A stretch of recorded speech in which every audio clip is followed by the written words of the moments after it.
तो बात करेंगे थ्योरम नंबर 8.9 के बारे में, that is converse of mid point theorem. Statement क्या है इसका? स्टेटमेंट कहता है the line segment drawn from the mid point of one side of a triangle parallel to another side and bisect the third side. इसका मतलब क्या है? इसका मतलब यह है बच्चों कि आपके पास एक ट्राइंगल है and the triangle is A B C. ये कहता है a line segment drawn from the mid point of one side, मतलब इस ट्राइंगल के किसी एक साइड का मिड पॉइंट आपको लेना पड़ेगा और इस मिड पॉइंट को हम लोग ले लेते हैं ई। कहता है इस पॉइंट से एक लाइन ड्रॉ की जाती है जो अनदर साइड के पैरेलल है। अब अनदर साइड में इसको कंसीडर कर लेता हूं और इस लाइन के पैरेलल मैं यहां से एक लाइन ड्रॉ करता हूं। दो तो यूटिलाइज हो गई, इसका मिड पॉइंट हो गया, इसके पैरेलल हो गया।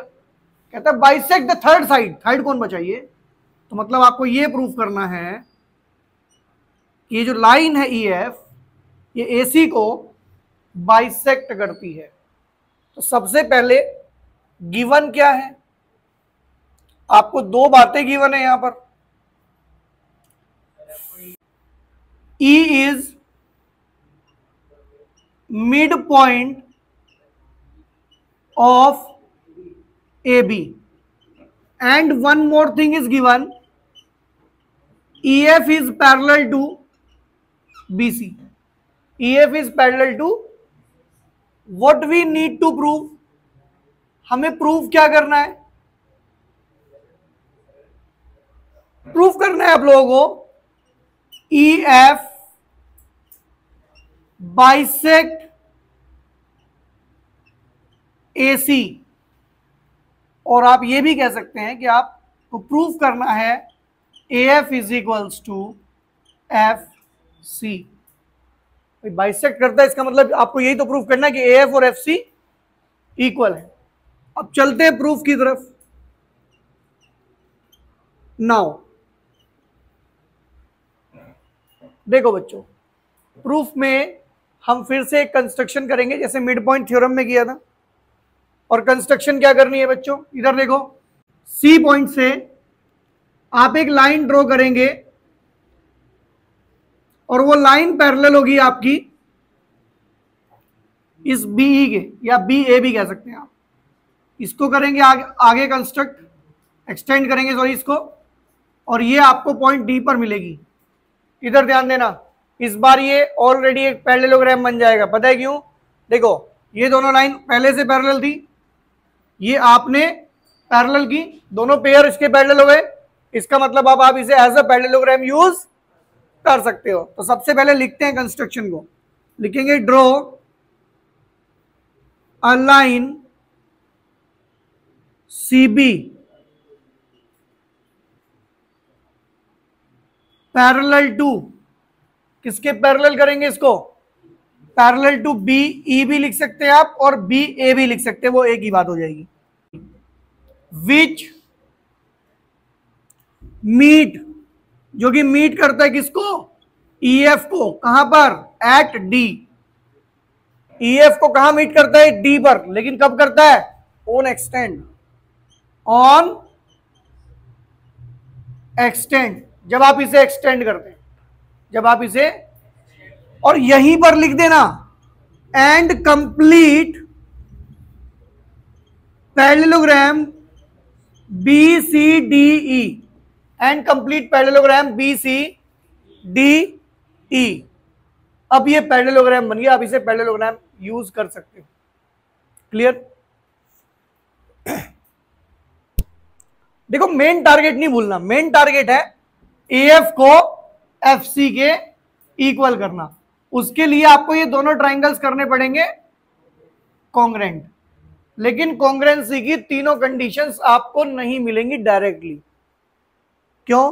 क्योंकि कॉन्ग्रेंसी की कोई भी ऐसी कंडीशन नहीं होती जिसमें साइड इन्वॉल्व ना हो, और इन दोनों ट्राइंगल्स की कोई भी साइड इक्वल नहीं है।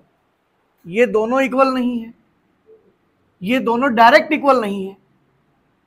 इसका मतलब कहीं ना कहीं पहले एक लाइन वाली कंडीशन प्रिपेयर करके लानी पड़ेगी और फिर उसे एज अ कॉन्ग्रुएंसी की कंडीशन हम लोग यूटिलाइज करेंगे। देखो कैसे हम प्रिपेयर करते हैं। सबसे पहले एक बात देखो बच्चों, ई मिड पॉइंट है ना, तो ए ई किसके इक्वल हो जाएगा, B E. Clear, A E will be equals to B E. Reason is what, E is mid point of what, A B.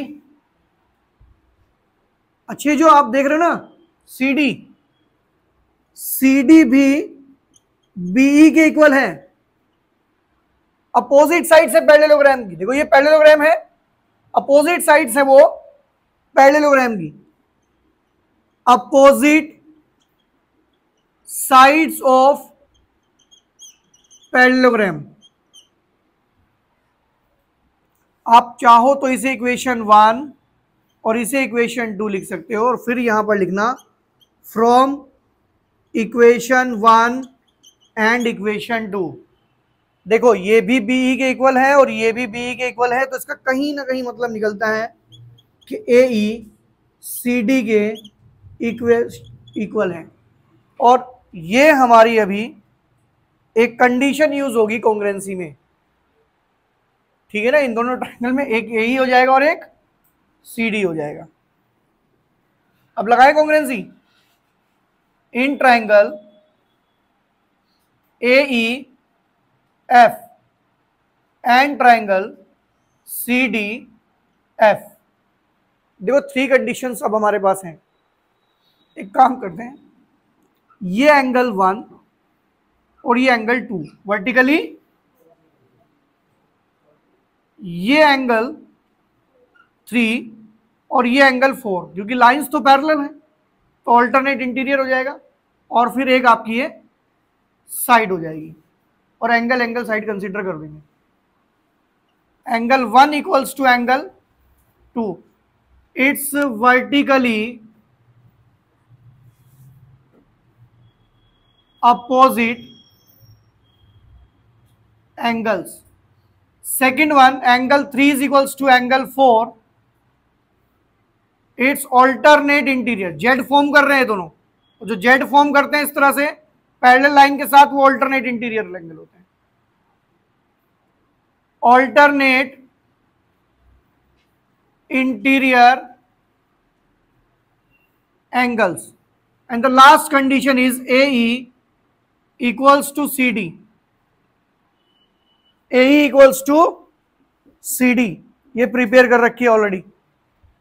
Proved above भी लिख सकते हैं और फ्रॉम इक्वेशन 3 भी लिख सकते हैं। प्रूव्ड अबव, अगर आप प्रूव्ड अबव लिखते हैं तो ऐसे हाईलाइट करके रखा करो कंडीशन को। तो बाय एंगल साइड कॉन्ग्रुएंसी, ये जो आपका ट्राइंगल है A E F, it is congruent to triangle C D F. ये दोनों ट्राइंगल्स हमारे कॉन्ग्रुएंट हो गए, और अगर ये कॉन्ग्रुएंट हो गए ना बच्चों, तो by C P C T A F is equals to F C. It's by C P C T, it's by C P C T. और ये इस बात को भी इंप्लाइज करता है कि जो ई एफ है वो बाइसेक्ट कर रहा है कहीं ना कहीं ए सी को, और यही बात आपको प्रूफ करनी थी। क्लियर बात है, यही आपको प्रूफ करना था converse of mid point theorem में।